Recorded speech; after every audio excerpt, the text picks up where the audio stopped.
चलिए, so next session को start करने जा रहे हैं। एक बार चैट बॉक्स में प्लीज मेंशन कर देना कि आपको मेरी वॉइस प्रॉपरली ऑडिबल है। तो आज का लेक्चर बहुत ज्यादा इंपॉर्टेंट है, क्योंकि आज जो लेक्चर हम डिस्कस करने जा रहे हैं वो बेसिकली स्टूडेंट को टेक्निकल पढ़ता है। तो टेक्निकल चीजों के ऊपर मैं पहले से ही आपको स्टार्टिंग में ही बता दूं कि इस पर्टिकुलर लेक्चर को बहुत सीरियसली ले लेना आप लोग, है ना। तो स्क्रीन शेयर कर रहा हूं। स्क्रीन विजिबल है आप सभी को? और सभी से मेरी रिक्वेस्ट है, टाइम से ज्वाइन कीजिए, क्योंकि बीच बीच में पॉपअप होता है नोटिफिकेशन। तो आज हम बहुत स्लो चलेंगे, बहुत सारा डिस्कशन करेंगे। टॉपिक का नाम है फाइलिंग स्टेटस में head of the house hold. तो प्रीवियस लेक्चर में मैंने आपको बताया था कि रिटर्न फाइलिंग के लिए 4 स्टेटस होते हैं। एक होता है सिंगल, उसके बाद हमने पढ़ा sir married filing jointly, married filing separately, head of the house hold और क्वालिफाइड विडो। तो ऐसे मिला के 5 हो गए। तो सर जो head of the house hold है वो सबसे टेक्निकल है। मतलब मैं आपको इसमें बहुत सारे क्वेश्चन लाइव कराने वाला हूं, ठीक है जी।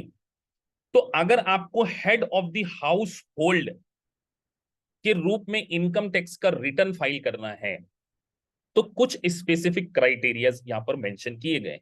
सबसे पहला क्राइटेरिया अगर आप देखें, फाइलिंग स्टेटस। अब फाइलिंग स्टेटस में अगर हम समझें, तो एक बात आपको ध्यान रखना है कि कोई भी ऐसा इंडिविजुअल जो कि सर्वाइविंग स्पाउस नहीं होना चाहिए। यहां पे वर्ड किसके ऊपर हाईलाइट करना है आपको? Surviving spouse. मतलब ऐसा पर्सन जिसके स्पाउस की क्या हो चुकी है? डेथ हो चुकी है। अगर उसके स्पाउस की डेथ हो जाएगी तो वो कभी भी सर्वाइविंग स्पाउस के रूप में अगर इनकम टैक्स का रिटर्न फाइल कर रहा है, तो फिर वो head of the household के रूप में रिटर्न फाइल नहीं कर पाएगा। चलिए आप चैट बॉक्स में मेंशन कीजिए, तो फिर वो अगर सर्वाइविंग स्पाउस है तो उसका कौन सा रिटर्न किस कैटेगरी में क्लासिफाई होगा? चैट बॉक्स में लिखना यहीं से, the individual may not file as a surviving spouse. Slow चलेंगे बहुत ज्यादा। तो सभी लिख रहे हैं सर। फिर उसको हम यहाँ पे बोलेंगे क्वालिफाइड विडोअर। वेरी गुड, सभी को इतनी बात पता है कि सर ने एक हमको पढ़ाया था क्वालिफाइड विडोअर। तो पहले डे से याद रखिए कि filing status may not file as a surviving spouse. अब मेरा आपसे एक multiple choice question right now. एक पर्सन है, उसकी स्पाउस की डेथ हो गई, उसने रीमैरी कर ली, वो कौन से 2 रिटर्न फाइल कर सकता है? Mention in chat box. एक पर्सन है, उसकी वाइफ की या हस्बैंड की डेथ हो गई, क्या ऑप्शन उसके पास अवेलेबल है? तो सर उसके पास 2 ही ऑप्शन अवेलेबल है। या तो वो अपने नए स्पाउस के साथ में, यहां पर स्पेशली मेंशन करना पड़ेगा, विथ न्यू स्पाउस, वो क्या कर सकता है? Married filing jointly return file कर सकता है, और या वो married filing separately return file कर सकता है। अब जिस स्पाउस की डेथ हो गई, वो कौन सा रिटर्न फाइल करेगा सर? वो भी बता चुका हूं मैं आपको प्रीवियस लेक्चर में, अगर आपको याद हो तो। प्रीवियस लेक्चर आपको याद हो तो मेंशन करना पड़ेगा, पूरा पार्टिसिपेशन रिक्वायर्ड है। तो सर एक आपने रिटर्न बताया था, अगर डिसीज बताया था ना मैंने, डिसेंडेंट, डिसेंडेड फाइनल रिटर्न वो क्या कर सकता है? फाइल कर सकता है। तो सभी को ये बात क्लियर है आई गेस। तो यहां पर हमने मेंशन किया है, the surviving spouse is eligible to file as a married filing jointly or married filing separately. Surviving spouse who have remarried must file with the new spouse either jointly or separately. उसको क्या करना पड़ेगा? Return file करना पड़ेगा। तो sir एक बात तो ये समझ में आ गई कि आप पढ़ा रहे हैं head of the house hold. तो कभी भी अगर head of the house hold surviving spouse के रूप में ज्वाइंट रिटर्न फाइल करता है, तो वो head of the household के रूप में बेनिफिट नहीं ले पाएगा, वो head of the house hold का इनकम टैक्स रिटर्न फाइल नहीं कर पाएगा। ये बात सबको क्लियर हो गई? अब क्योंकि ये लेक्चर थोड़ा सा कॉम्प्लिकेटेड है, थोड़ा सा, बहुत ज्यादा नहीं, तो इसको हमने कुछ कैटेगरी में क्लासिफाई किया है। अब आपने एक डे वन से ध्यान रखना है कि sir head of the house hold in general unmarried होना चाहिए, इन जनरल, मतलब कंपलसरी नहीं है। अगर एग्जाम में आप कंफ्यूज हो जाएं तो इस वर्ड को ध्यान रखिए कि इन जनरल क्या है, वो अनमेरिड होना चाहिए on the last day of the year. MCQ again, क्या कोई divorce person, divorcee head of the house hold हो सकता है? हाँ सर, हो सकता है। हमने ये थोड़ी कही कि पूरी जिंदगी में मैरिज कभी ना करी हो। हमने ये बोला क्या, सर 1 जनवरी को शादी करी, 31 दिसंबर को डाइवोर्स हो गया, तो आप क्या है, लास्ट डे पर अनमेरिड है। ऑन द लास्ट डे अगर आप अनमेरिड हैं तो आपका मतलब मैं आप लोगों को नहीं बोलता है, आप मतलब कोई भी, वो person, subject person head of the household के रूप में अपने इनकम टैक्स के रिटर्न को फाइल कर सकते हैं सर। ठीक है, ये बात भी समझ में आ गई। अब आगे बढ़े, यहां पर एक कंडीशन यहां पर मैंने मेंशन की, मैरिड पर्सन भी कर सकता है, may qualify for head of the household if the condition, मतलब कुछ कंडीशन दी जाएंगी सर, अगर इन कंडीशंस का कंप्लायंसेस कर दिया जाए, मतलब इस कंडीशन को फुलफिल कर दिया जाए, तो एक married person can be A head of the house hold. और ऐसे पर्सन को हम केवल इस सेक्शन के लिए अनमैरिड मान लेते हैं।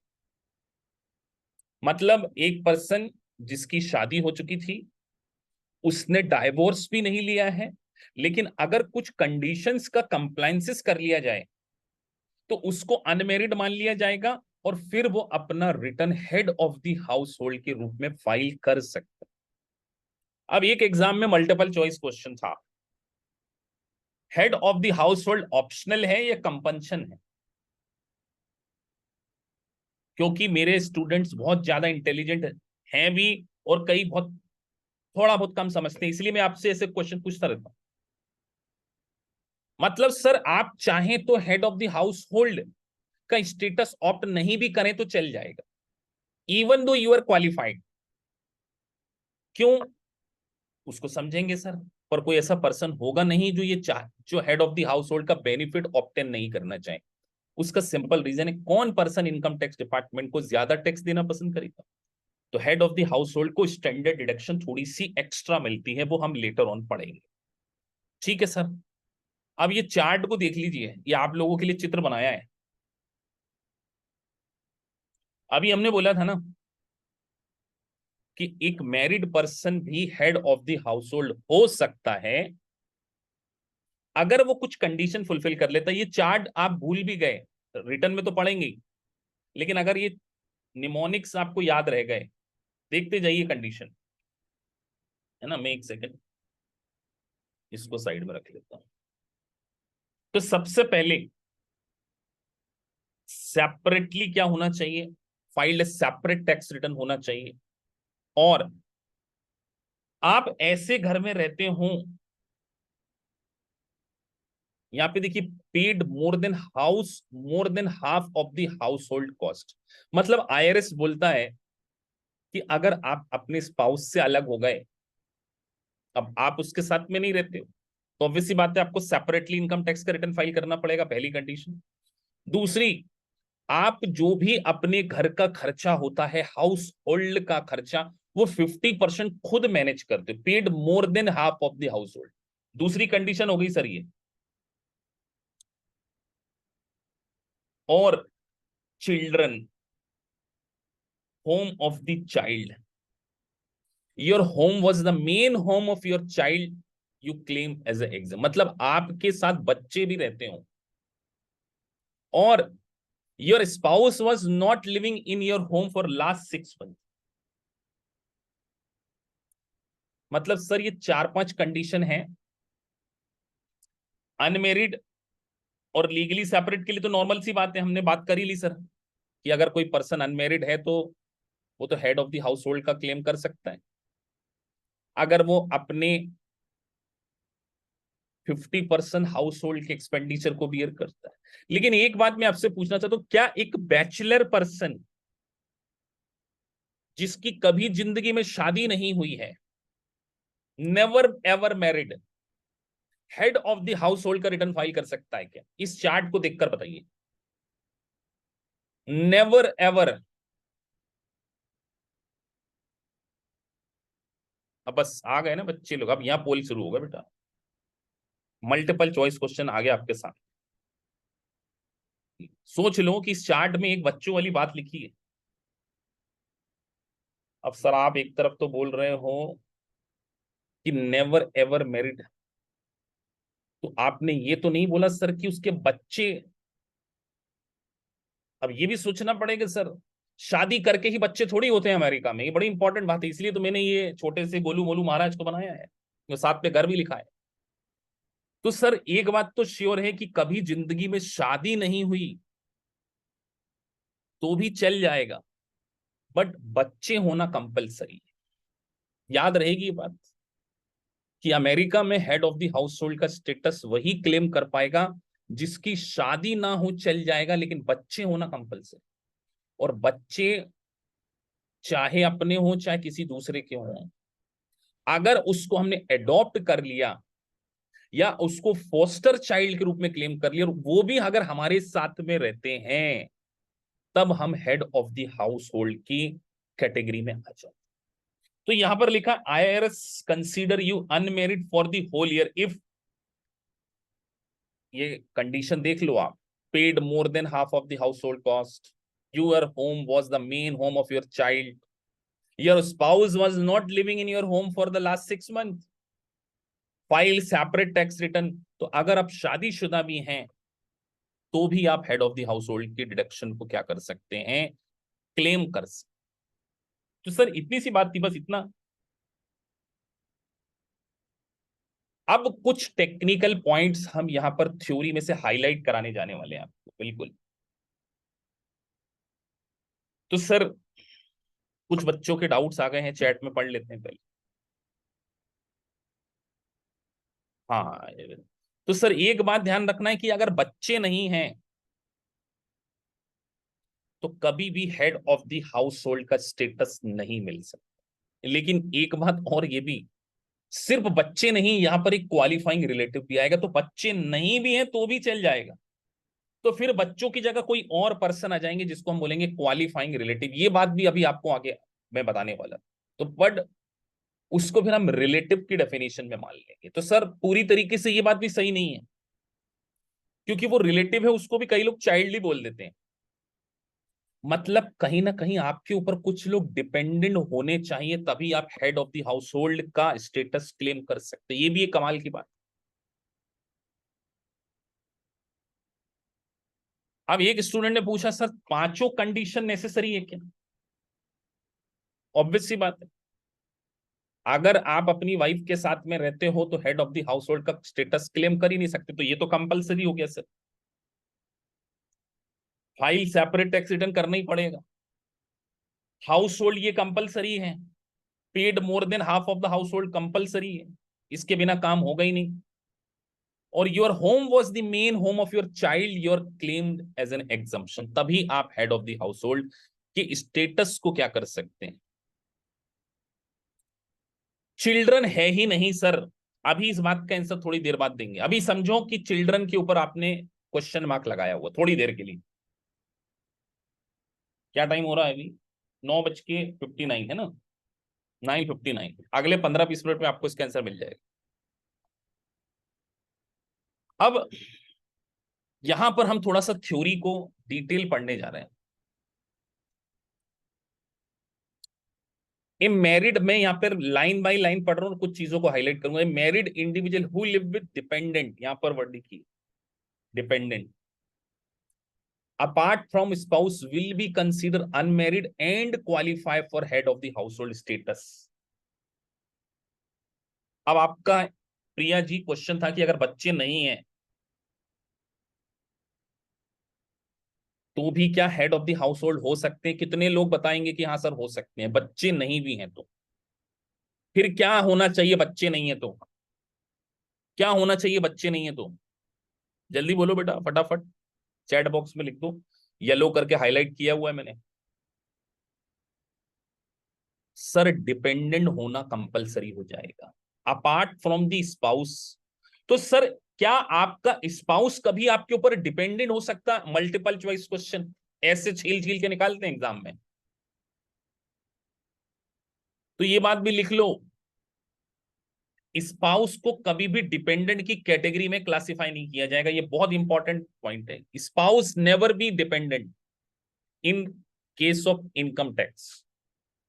तो sir a married individual who live with the dependent apart from the spouse will be considered unmarried and qualified for head of the household if the tax year individual file separately। तो वो individually अगर return separately file करते हैं और उसके पास dependent है, 50% खर्चा करना पड़ेगा सर, और स्पाउस से 6 महीने अलग रहना पड़ेगा। 6 महीने की जुदाई कंपलसरी है, दूर रहना बहुत जरूरी है, तभी जाकर आप head of the house hold हो सकते। अब एक क्वेश्चन ये आया सर, ना तो डिपेंडेंट है ना बच्चे हैं,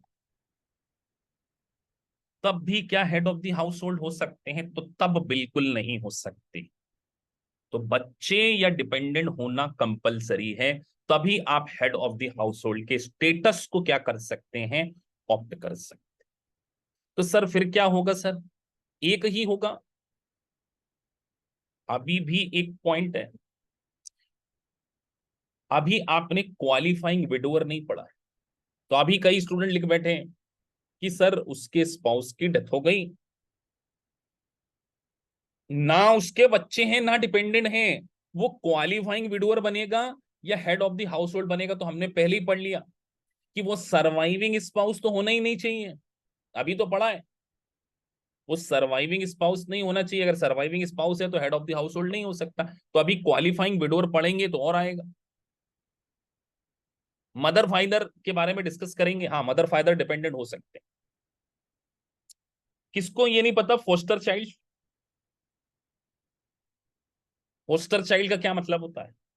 एक स्टूडेंट पूछ रहे sir, stepchild versus foster child का क्या मतलब होता है? तो बेटा स्टेप चाइल्ड मतलब क्या होता है, अमेरिका में नहीं, अक्रॉस द वर्ल्ड, किसी बच्चे को आप गोद ले रहे हैं तो डायरेक्ट अडॉप्शन नहीं मिलता है। हर गवर्नमेंट चाहती है कि जिस भी बच्चे को गोद लिया जा रहा है, क्या उसके पेरेंट्स इतने केपेबल हैं या नहीं है कि उस बच्चे की जवाबदेही पूरी जिंदगी उठा सकते हैं। तो पहले उनको कुछ समय के लिए उनका फोस्टर चाइल्ड बनाया जाता है कि आप इनको 2 महीने, 6 महीने, साल भर, 2 साल, जितना भी आपका टाइम पीरियड है, आप उनकी लीगली गार्जियन बनिए। और अगर आप उनका टेक केयर अच्छे से करते हैं तो वो फोस्टर चाइल्ड आपके स्टेप चाइल्ड, आपके मतलब अडॉप्टेड चाइल्ड क्या है, बन सकते हैं। तो फोस्टर चाइल्ड मतलब जिनका आप लीगल रूप में टेक केयर कर रहे हो, दैट इज कॉल्ड। तो फोस्टर चाइल्ड को head of the house hold में कंसीडर किया गया है। ये वर्ड के ऊपर थोड़ा सा अलग से ध्यान देना, ये बहुत इंपॉर्टेंट वर्ड है बेटा, क्योंकि जब क्वालिफाइंग विडोर पढ़ाऊंगा तो वहां पर फोस्टर चाइल्ड वर्ड मिसिंग है। ये ध्यान रखना, फोस्टर चाइल्ड वर्ड केवल head of the house hold पे लिखा। अब एक स्टूडेंट का क्वेश्चन है कि सर वो दोनों कुछ समय के लिए जुदा हो गए और फिर एक हो गए। हस्बैंड वाइफ में लड़ाई होती है, सुबह होती है, शाम को एक हो जाती है। शाम को ऐसा तो कोई होगा नहीं हस्बैंड वाइफ दुनिया में जिसकी लड़ाई ना हो। तो सर हस्बैंड वाइफ की तो लड़ाई हो गई, उसने बोला कि जाओ मैं तो मायके चले जा रही हूं, अब तुम अपना देखो। अगले साल वो वापस आ गई, क्या करेंगे बताओ? एक स्टूडेंट ने पूछ लिया, मैं ऐसे हाइपोथेटिकल क्वेश्चन पूछ लिए कि सर, तो उन्होंने क्या बोला, 6 महीने के बाद वापस भी आ जाए। यहाँ पे लिखा ना, your spouse was not living in your home for last 6 month लिखा है। मतलब सर 31 दिसंबर को रिटर्न फाइल करने के पीछे हम 6 महीने देख रहे हैं वो हमारे साथ नहीं थी। 1 जनवरी को नया साल हम दोनों ने मिलकर साथ में मनाया। 2023 या 22 वॉट एवर ईयर, आप पिछले साल के लिए head of the household के स्टेटस को होल्ड कर सकते। लेकिन individual is not treated as a married for the head of the, if the spouse is non-resident alien at any time, ये बड़े इंपॉर्टेंट वर्ड होते हैं, any time, any time during the tax. Sir ये तो रटना लग रहा है हमको बेटा, कुछ प्रोविजन आपको ध्यान रखने पड़ेंगे। आप बताओ इसमें रटना हो या समझना हो, अपने को इतना ध्यान रखना, 5-6 कंडीशन की पॉइंट्स टेक अवेज आपको लेके जानना है कि सर अनमेरिड होना चाहिए, चल जाएगा, कोई ना कोई डिपेंडेंट होना चाहिए, उनकी टेक केयर कर रही हो, उनका 50% खर्चा बियर कर रहे हो, ये सारी कंडीशन अगर है, और स्पाउस 6 महीने साथ में ना रहते हो, और स्पाउस ऐसा नहीं होना चाहिए जो नॉन रेसिडेंट एलियन हो, क्योंकि हम केवल रेसिडेंट एलियन और यूएस सिटीजन को ही बेनिफिट देना चाहते हैं, इनकम टैक्स डिपार्टमेंट केवल अमेरिका के नागरिक को। ये क्यों कर रहे हैं सर, ऐसा ऐसे बेनिफिट क्यों दे रहे हैं, आपको क्या लगता है? इस प्रकार का benefit head of the house hold क्यों बनाया जा रहा है? क्या लॉजिक है? लॉजिक भी तो सोचना आना चाहिए ना। लिखो चैट बॉक्स में, what is the logic behind की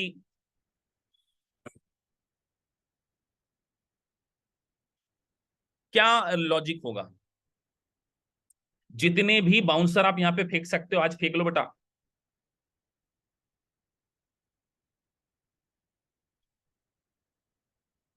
कि सर ये अमेरिका वाले ऐसे पर्सन को बेनिफिट देना चाह रहे हैं ना, जो थोड़ा सा बेचारा पर्सनल लाइफ में स्ट्रगल कर रहा है। एक पर्सन, एक सोचो, एक लेडी है, उसका हस्बैंड ने उसको डाइवोर्स दे दिया, वो वैसे ही अपने हार्ट में टेंशन में है कि अब मेरे जिंदगी का क्या होगा, मुझे तो घर का भी देखना है, बच्चों को भी देखना है। तो इनकम टैक्स ने बोला कि ठीक है यार, अब हम आपको ना head of the house hold बना देते हैं और कुछ एडिशनल डिडक्शन आपको दे देंगे। अब एक स्टूडेंट पूछ रहे कि sir this line is confusing, not treated as a married, इसका क्या मतलब है सर, ये भी समझा दो। कितनों को ये बात समझ में आ गई? और बेटा अगर अभी थोड़ा सा कम भी समझ में आया तो चिंता नहीं लेने का, सारे multiple choice question related to head of the household coming Sunday या सैटरडे को हम सॉल्व करेंगे। मैं डे बता दूंगा, सारे head of the household के सारे क्वेश्चन करा देंगे हम।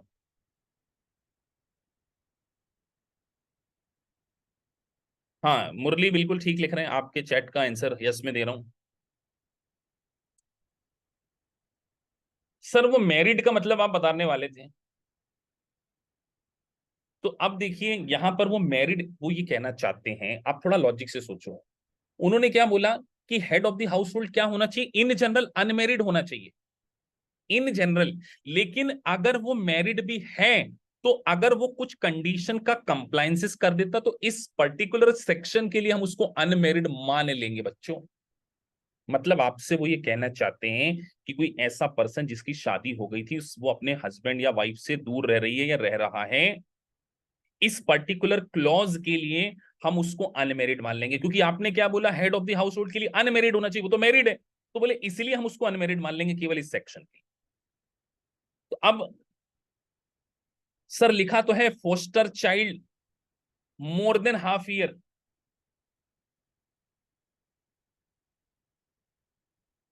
वो आपके साथ में मोर देन हाफ ईयर रहता हो, तो हम उसको क्या कंसीडर करेंगे, एज ए डिपेंडेंट क्लेम कर लेंगे, और वो अगर आपका डिपेंडेंट हो गया तो आप हेड ऑफ द हाउस। अब इसमें और ज्यादा अपने को नहीं सोचना है, बहुत ज्यादा सोचेंगे तो कुछ ना कुछ और निकल आएगा, और कुछ ना कुछ निकल आएगा तो फिर पूरा डिटेल सोचो घर पे जाके।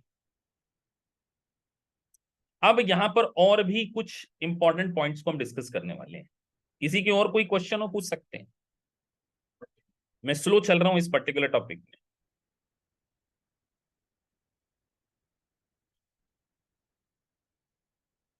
हाँ, अब एक क्वेश्चन है कि सर ये जो आपने वर्ड बोला यहाँ पे,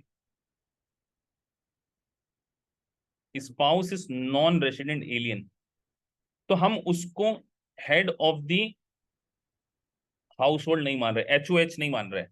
इसका ये मतलब तो नहीं है कि उसकी वर्ल्ड वाइड इनकम के ऊपर टैक्स नहीं देंगे, बिल्कुल देंगे।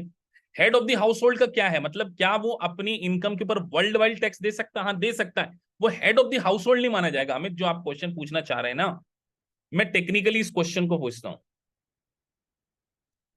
अब मैं आपसे एक टेक्निकल क्वेश्चन पूछना, आप बड़े ध्यान से सुनना, और पिछले क्वेश्चन के रिस्पेक्ट, एक हस्बैंड है, उसकी वाइफ इंडिया में रहती है, इंडिया में 6 महीने दूर है सर, क्योंकि कंडीशन क्या है, साथ में ना रहते हो, बच्चे अमेरिका में रहते हैं, पढ़ाई करते हैं, इसलिए ऐसा सोचो माधुरी दीक्षित और डॉक्टर नेने साहब, डॉक्टर ने अमेरिका के है ना, माधुरी दीक्षित इंडिया में बढ़िया बोले झलक दिखला जा शो कर रही है आराम से 6-8 महीने के लिए, बच्चे नैने साहब के साथ में रहते हैं अमेरिका में।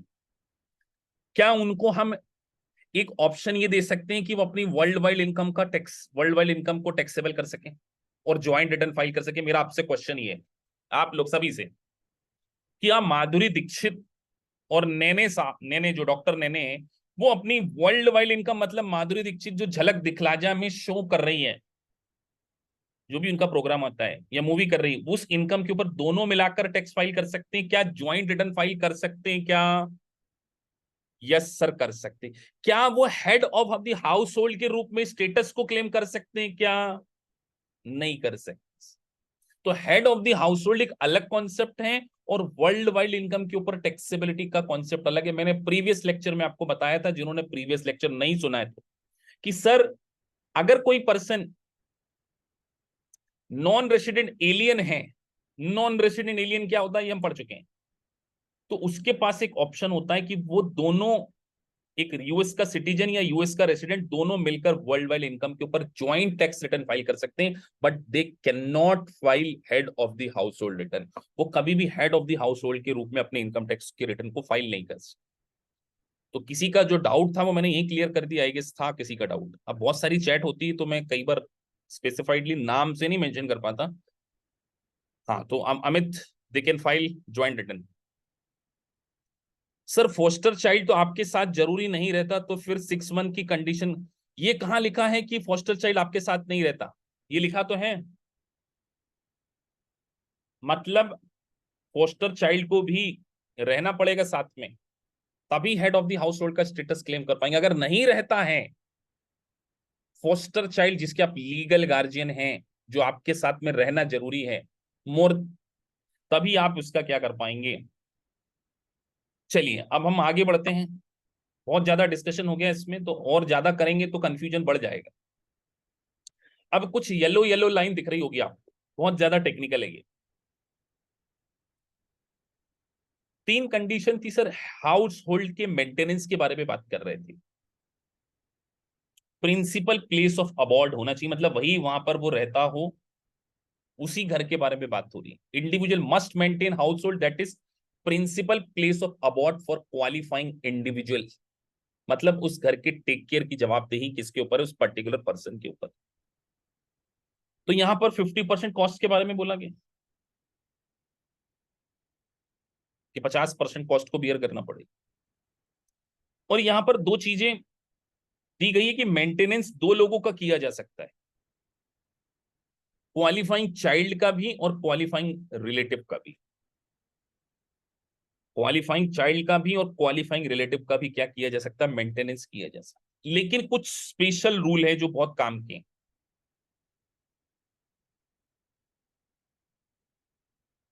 Taxpayer with dependent parent qualify even if the parent does not live with the taxpayer. याद रहेगी ये बात।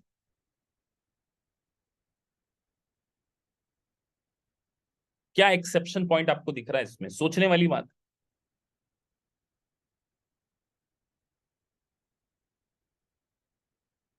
कि पेरेंट्स का साथ में रहना जरूरी नहीं, पेरेंट्स क्वालिफाइंग रिलेटिव हो सकते हैं, but even if the parent does not live with the taxpayer चल जाएगा।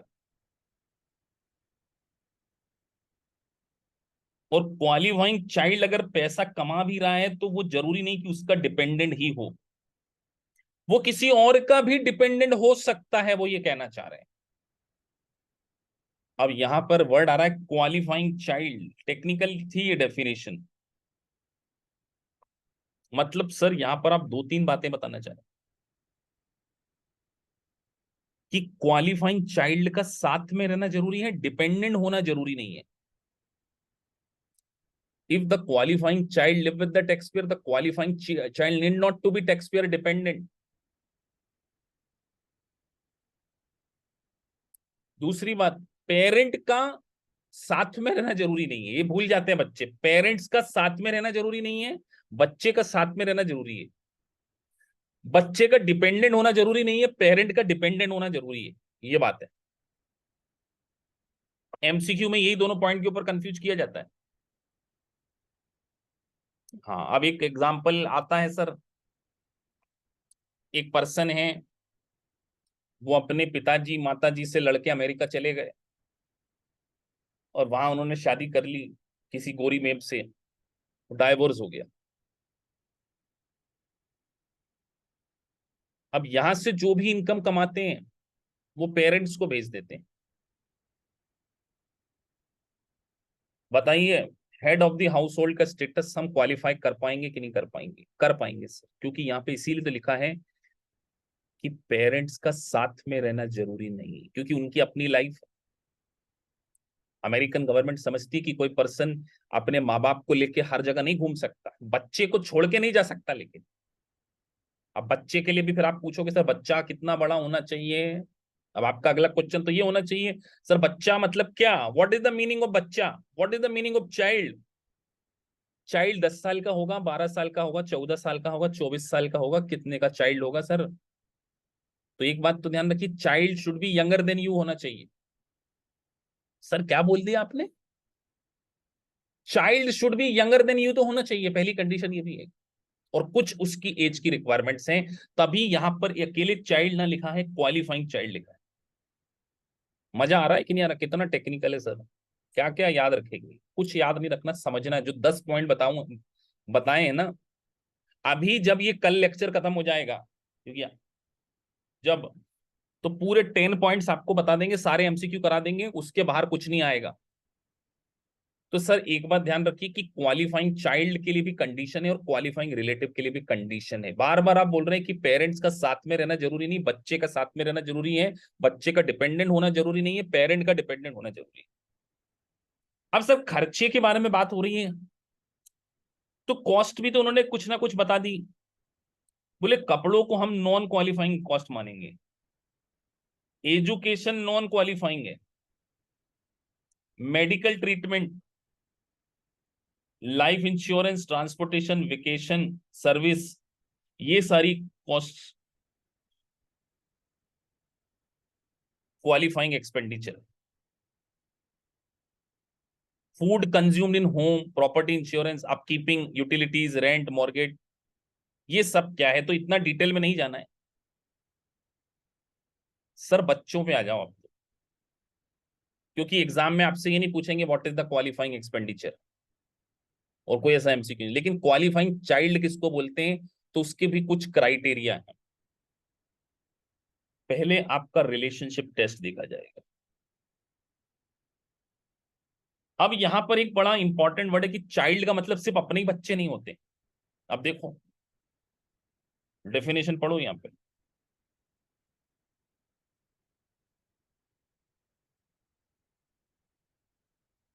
अभी तक तो आप यही सोच रहे थे कि चाइल्ड का मतलब यहां पर स्पेसिफिक रिलेशनशिप होना चाहिए। Taxpayer son, daughter, step son, step daughter तक तो ठीक था सर। ये ने हमको हमारे रिलेशनशिप की डेफिनेशन ही चेंज कर मार दी। ब्रदर सिस्टर को भी चाइल्ड मान लिया।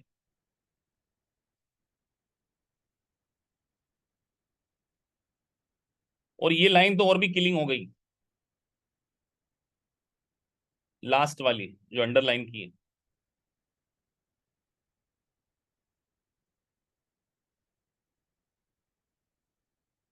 हम अपने इंडिया के हिसाब से आप रिलेशन निकालोगे, बुआ का लड़का, ऐसा कुछ, मामा का बेटा, ऐसे ऐसे कुछ मत निकाल लेना। उन्होंने क्या लिखा? ब्रदर का चाइल्ड इज योर चाइल्ड। देखो लिखा brother sister, step brother, step, और डिसेंडेंट ऑफ एनी। अब ये डिसेंडेंट समझते हो ना, ऑफ द अबव मेंशन। अब मुझे बताइए,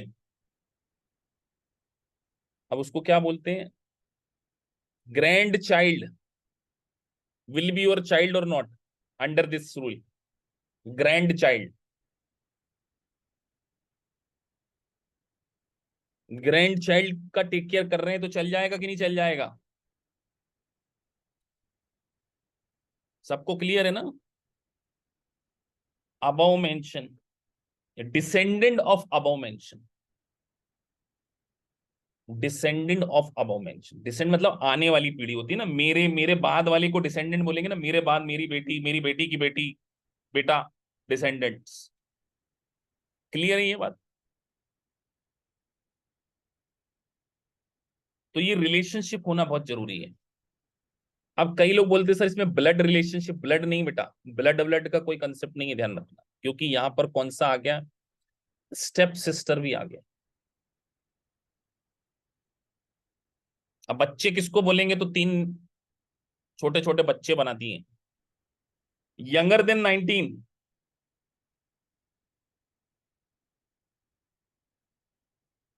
19 year old if they are not full time student.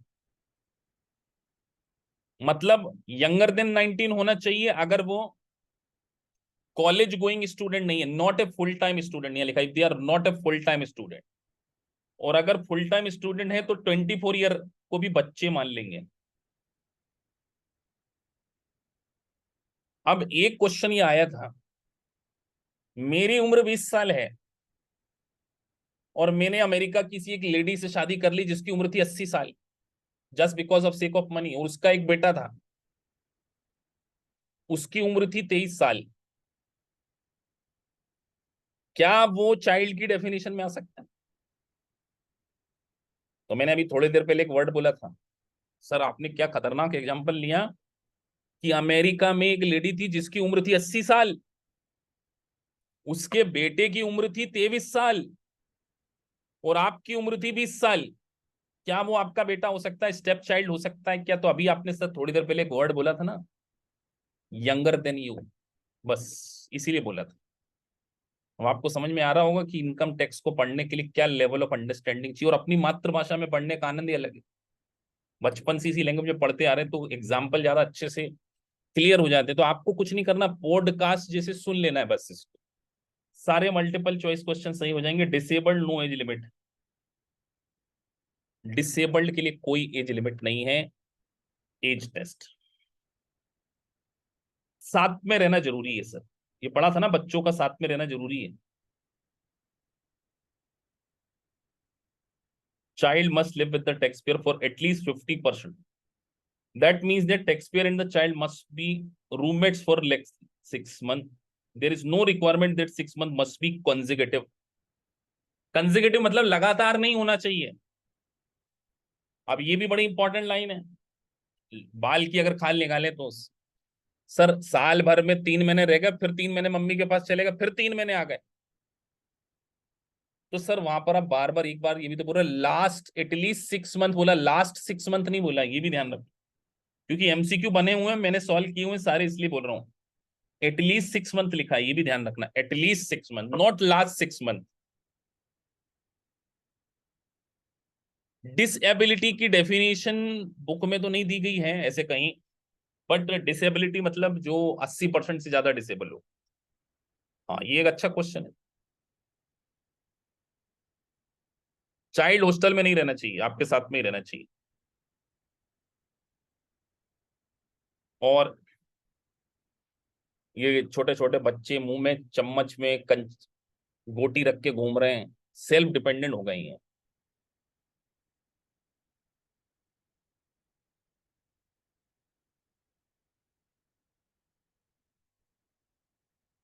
Child must pass in order to qualify dependent, taxpayer must pay 50% of the child living expenses. मतलब child पूरी तरीके से डिपेंडेंट नहीं होना, independent नहीं होना चाहिए। मतलब चाइल्ड अपने खर्चों को पूरी तरीके से उठाने के केपेबल नहीं होना चाहिए, ये भी एक कंडीशन है। आप कंपल्स, मतलब उन्होंने बोला कि आप अगर कर रहे हैं और वो खुद कमाता है तो फिर हम इसको कंसीडर नहीं करेंगे, ये भी खतरनाक बात है। मतलब जब मैंने खुद ने इस प्रोविजन को पढ़ा तो ना जाने मुझे कितनी रिसर्च करनी पड़ गई।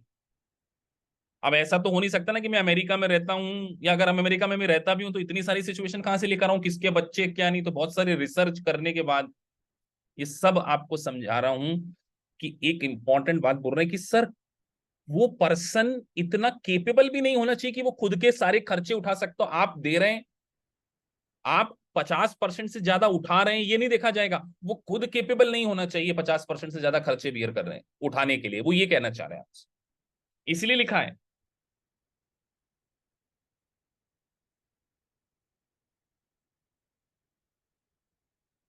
सेल्फ सपोर्ट टेस्ट में आप उसके 50% की क्या करते हो। अभी हमने ऊपर एक बात पढ़ी थी ना, डिपेंडेंट, वो आपका डिपेंडेंट नहीं किसी दूसरे का भी डिपेंडेंट हो सकता है, ये ध्यान रखना, ये बात हमने पढ़ी थी। मतलब आप ये कहना चाह रहे हैं कि चाइल्ड के 50% खर्चे आप पे करते हो, तभी जाकर वो आपका सेल्फ, तभी वो जाकर आपका क्या हो जाएगा, टैक्स पेयर डिपेंडेंट माना जाए। तो ये सारी कंडीशन थी। अब एक और चीज आ रही है कि सर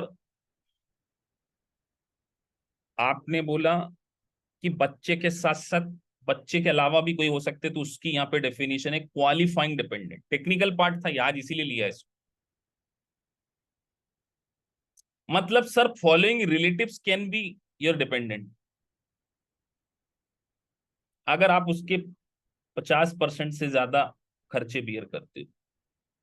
सब नाम लिखें, पढ़ लीजिए बड़े अच्छे से। Biological, adopted child, stepchild, foster child, sibling, step siblings, half sibling, descendant, one of these relative who is permanently totally disabled even if the relative does not meet the age requirements to be qualifying child or parent। सब आ गए सर, step parents, niece, nephew, siblings, daughter in law, parent in law, mother in law, brother in law, सब कुछ। Sir हम तो पगला जाएंगे याद रख के, कुछ याद ही नहीं रखना बेटा, सिर्फ इतना ध्यान रखना, क्वालिफाइंग डिपेंडेंट, क्वालिफाइंग चाइल्ड, और ये 3 टेस्ट। और क्वालिफाइंग डिपेंडेंट को हम और डिटेल पढ़ेंगे आने वाली कमिंग यूनिट्स में, यहां पर केवल इतना ही पढ़ाया जाएगा क्योंकि इसके लिए अलग कंसेप्ट चैप्टर है। तो सर अल्टीमेटली अब आप हमको नटशेल में बता दो, head of the house hold revise करा दो। सर ऐसा पर्सन जो कि 6 महीने अपने घरवाली या घरवाले से दूर रहता हो, अपने हस्बैंड वाइफ से दूर रहती हो या रहते हो, पहली कंडीशन, उनके पास क्वालिफाइंग चाइल्ड या क्वालिफाइंग रिलेटिव होना चाहिए, उनके खर्चों का 50% वो बियर करते हो, अपने प्रिंसिपल अबॉर्ड में रहते हो, सेपरेटली इनकम टैक्स का रिटर्न फाइल करते हो, और वो जो जिनसे अलग रहते हैं वो नॉन रेसिडेंट एलियन नहीं होना चाहिए। ये सारी कंडीशन अगर फुलफिल होती है तो हम उसको head of the house hold बोल लेते हैं। और कोई ऐसा पर्सन जो कि मैरिड है तो भी अगर वो ये वाली कंडीशन फुलफिल करता तो इस पर्टिकुलर सेक्शन के लिए उसको अनमैरिड मानते हैं। और अकेले शादी नहीं की है, पेरेंट्स के साथ अकेले रहता है, पेरेंट्स के साथ रहे या ना रहे लेकिन उनका टेक केयर करता है, उनके ऊपर खर्चे बियर करता है, तो भी वो head of the house hold हो सकता है। इतना सब पढ़ने के बाद सारे के सारे क्वेश्चन आपसे बन जाएंगे, ये मैं आपको कमिटमेंट दे रहा हूं। अब एक स्टूडेंट ने पूछा है सर डाइवोर्स केस में child living with wife and total expenditure is given by the husband for child where 100% of expenses child borne by the husband but child living with the wife. इस question का answer आपको यही है कि मैंने क्या बोला था कि बच्चों का साथ में क्या, मुरली जी, अब मैं आपसे क्वेश्चन पूछूं, आप सभी आंसर देना। हस्बैंड वाइफ का तलाक हो गया है, बच्चे वाइफ के साथ में रहते हैं, खर्चा हस्बैंड बियर करता है, कौन head of the house hold है? हस्बैंड की वाइफ? सब आंसर दे दो बेटा, living living living living with you, living with you, living with you, इसीलिए तो लिखा था कि बच्चों का लिव विद यू होना चाहिए। लिविंग उसने लिखा था ना, डिपेंडेंट ना हो तो भी चल जाएगा। तो यहां पर ये चैप्टर, ये वाला सेगमेंट, चैप्टर नहीं,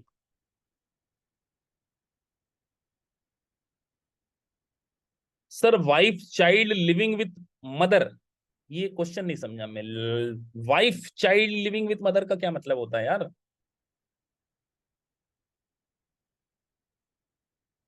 wife child living with mother, ये तो फरीन, ये क्या क्वेश्चन है? आई डोंट नो आप क्या कहना चाह रहे हैं। ठीक है, जितने पॉसिबल, देखिए क्वेश्चन एंडलेस हो सकते हैं, बहुत सारे हाइपोथेटिकल क्वेश्चन हो सकते हैं। सर एक पर्सन था। अब कई बच्चे ऐसे क्वेश्चन पूछ लेते, वो लिलमिल में रहते थे, उनका बच्चा हो गया सर। अब ऐसे ऐसे क्वेश्चन मत पूछ लेना बेटा, पौने 10 रात के, 10:30 मैं भी सोचने में बच जाऊं कि ये क्या पूछ लिए। इसमें बहुत प्रकार के बच्चे क्वेश्चन पूछ लेते हैं, लेकिन जितना मैंने आपको पढ़ा दिया है उसका 50% भी आपने रिटेन रखा ना, वो 5-10 बातें सारे एमसीक्यू आपसे हो जाएंगी, वो तो एग्जाम के पॉइंट ऑफ व्यू से। लेकिन लॉजिक पॉइंट ऑफ व्यू से भी ये बातें केवल आप याद रख लो बस। ये शुरू की थी, filing status separate, marital status unmarried होना चाहिए, और हाउस होल्ड मेंटेनेंस खुद का और बच्चों का मेंटेन करते हो। सारे क्वेश्चन आप इतने पार्ट में से कवर करते। अब आप क्या करना, जो सॉफ्टवेयर हमने आपको प्रोवाइड किया है उसमें से छाट छाट कर एमसीक्यू करके आना head of the house. Sir छाट छाट कर कैसे करके आना बता देते हैं, एक सेकंड।